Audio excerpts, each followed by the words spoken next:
Journalistes, bonsoir.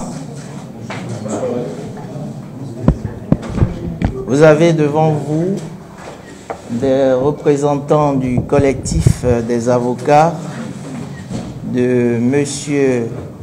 Oswald Omeki, M.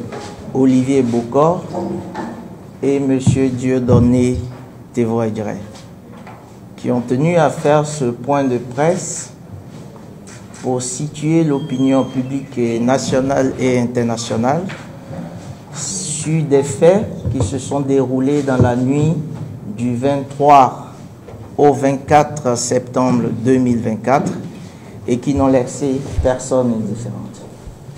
Alors, ça va se présenter en deux volets. Nous allons faire d'abord un point de presse sur les faits relatifs à monsieur Oswald Omeki, et en une seconde partie, nous allons vous délivrer notre point de presse sur les faits concernant M.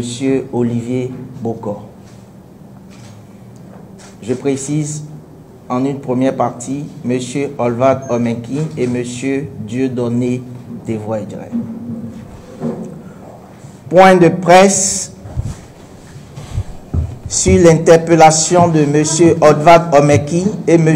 Dieudonné Thévoïdret au domicile de M. Oswald Omeki dans la nuit du 23 au 24 septembre 2024 aux environs de 2 heures du matin. Alors,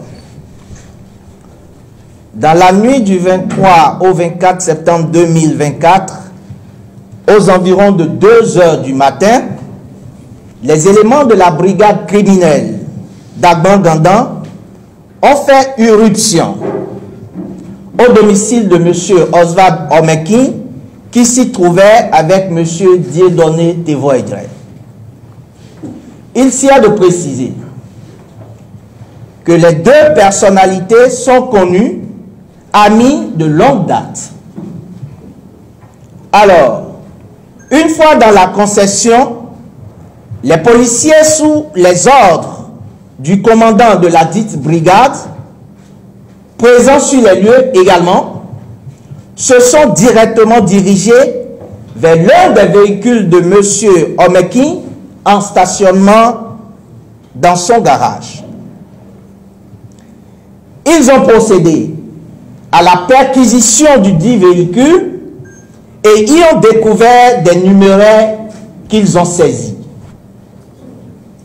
La police n'a plus effectué quelques autres fouilles après la découverte des numéraires avant de conduire manu militari M.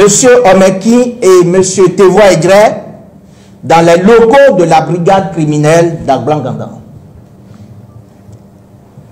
Cette saisie, cette interpellation et les actes qui s'en sont suivis constituent, et c'est la raison de notre point de presse, une énième violation de la constitution de notre pays et des lois républicaines dont notre État s'est librement doté. Sur le caractère anticonstitutionnel et illégal des perquisitions et de la saisie des numéraires intervenus, nous voudrons vous indiquer que dans la droite ligne des dispositions de l'article 20 de la Constitution béninoise, le Code de procédure pénale, en son article 53, interdit toute visite domiciliaire, perquisition et saisie au-delà de 21 heures et avant 6 heures, précisément pour des faits d'atteinte à la sûreté de l'État tels que reprochés à M. Omeki. Alors, l'interpellation de M. Omeki et de M. Thévoïdret dans la nuit du 23 au 24 tel que indiqué ci-dessus est également manifestement illégale. Et pour cause, la loi prescrit de façon catégorique que même en cas de flagrance, si le juge d'instruction n'est pas encore saisi, le procureur de la République décerne mandat contre toute personne à l'égard de qui il existe des présomptions graves et concordantes d'avoir participé à la commission d'une infraction. Or, M. Omeki et M. Tevroy-Gray n'ont jamais auparavant fait l'objet d'une convocation de la police à laquelle ils n'ont pas déféré, pas plus qu'ils ne sont actuellement visés par un mandat d'amener ou d'arrêt. Par la suite, poursuivant l'illégalité contre M. Oswald Omeki et M. Dieudonné Tevroy-Gray, nous les avocats, l'ayant assisté pendant son interrogatoire, pendant l'interrogatoire de M.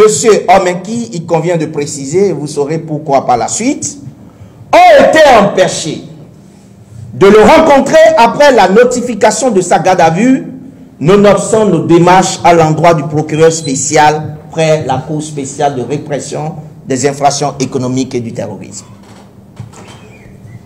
Or, ainsi qu'il convient de le rappeler, l'article 59 du Code de procédure pénale en vigueur au Bénin garantit à toute personne, dès la notification de la garde à vue, le droit de constituer avocat, de se faire examiner par un médecin de son choix et d'informer et de recevoir un membre de sa famille.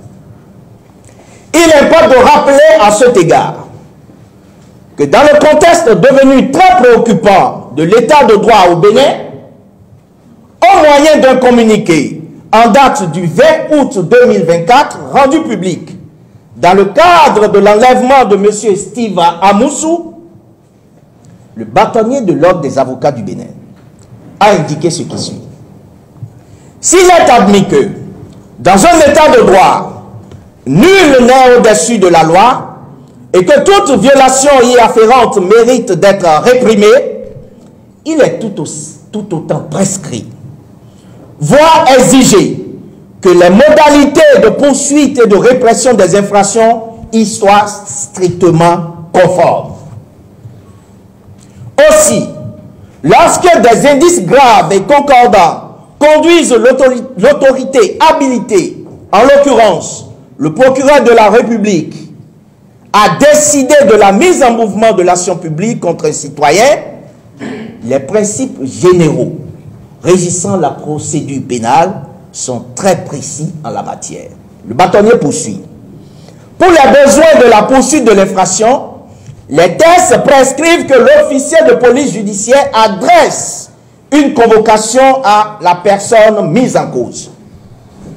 Si l'intéressé ne répond pas à la convocation de l'officier de police judiciaire, celui-ci doit s'adresser au procureur de la République qui prendra des dispositions requises afin que soit délivré contre celui-ci, selon le cas, un mandat de comparution, un mandat d'amener et un mandat d'arrêt.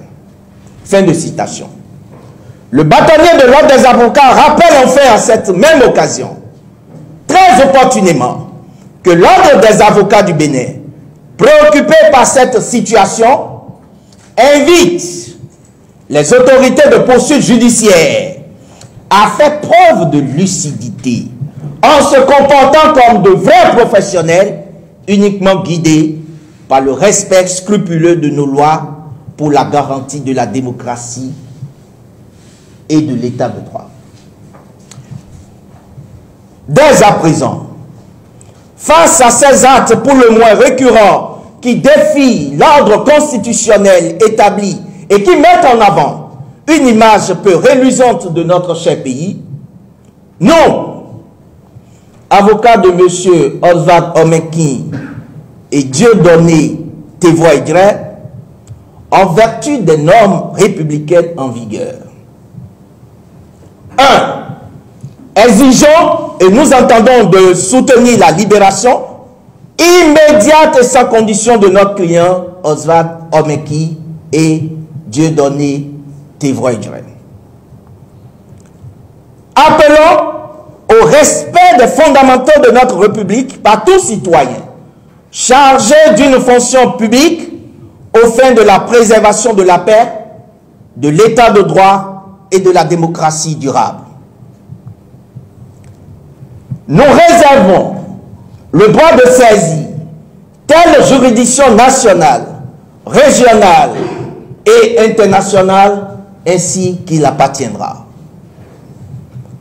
Enfin, prenons à témoin les instances nationales, régionales et internationales garantes du respect des droits fondamentaux de la personne humaine et de la démocratie véritable, ainsi que le peuple béninois. Fait à Cotonou, ce 24 septembre 2024, nous vous remercions.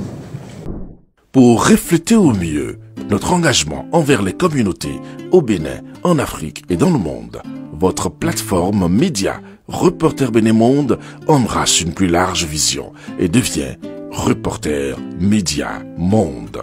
Nous sommes le trait d'union entre les communautés et les gouvernants. Suivez-nous via notre site www.reportermediamonde.com et en vous abonnant à nos différentes pages sur les réseaux sociaux. Reporter Média Monde. Nous faisons de votre information l'actualité du moment.